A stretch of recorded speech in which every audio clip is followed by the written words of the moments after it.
The glow wasn't a streetlight. It was fire. At first, they didn't see the men. They heard them.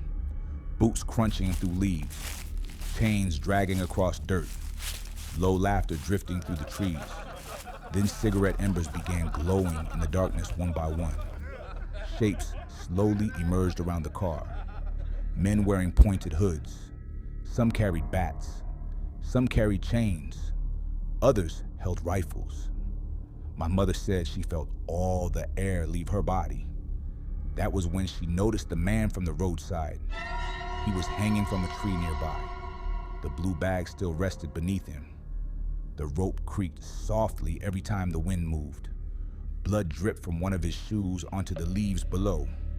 His face was swollen so badly it barely looked human.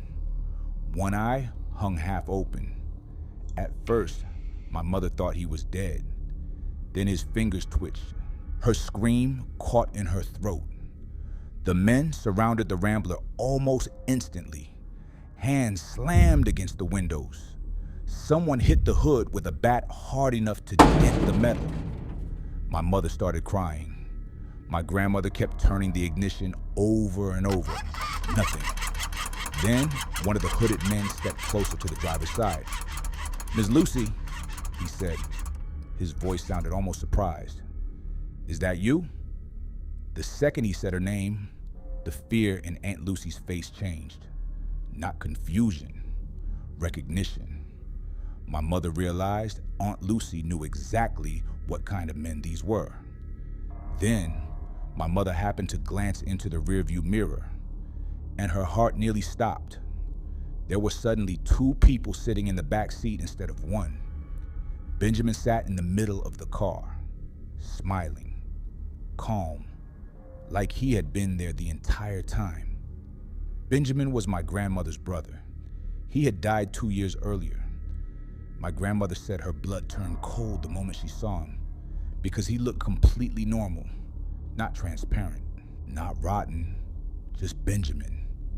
He looked at my grandmother through the mirror. Then he spoke. "You want me to drive, sis?" My grandmother froze. For 1 second, everything outside the car sounded distant, muted, like the world had suddenly fallen underwater. Then the Rambler roared back to life. Not sputtering, not choking, roaring. The steering wheel jerked violently in my grandmother's hands. My mother said she watched her mother's expression change from panic to calm, because suddenly the car no longer felt like it was responding to her. It felt guided. The Rambler slammed into reverse. Dirt exploded behind them. Men shouted. Gunshots cracked through the woods. The old station wagon flew backward through twisting roads that should have been impossible to navigate in total darkness. My grandmother never once turned around, but the car somehow avoided every tree, every ditch, every sharp turn.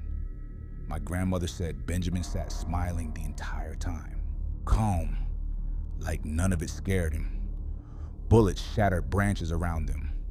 One ripped through the back of the car. Another blew out a rear tail light. But somehow, none of the bullets ever hit anyone inside. Truck engines roared behind them. The men were chasing them.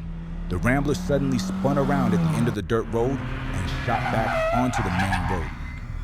That was when my grandmother finally grabbed the wheel again, at least physically, but my mother always swore Benjamin was still guiding them. The truck stayed close behind. Their headlights bounced wildly through the darkness. Gunshots echoed behind them for miles. Then, without warning, my grandmother suddenly slowed the car. Aunt Lucy panicked. "What are you doing?" But my grandmother didn't answer. She turned sharply into a narrow opening hidden in the tree line and backed the Rambler deep between the woods. Then she killed the lights, killed the engine. Everything went black.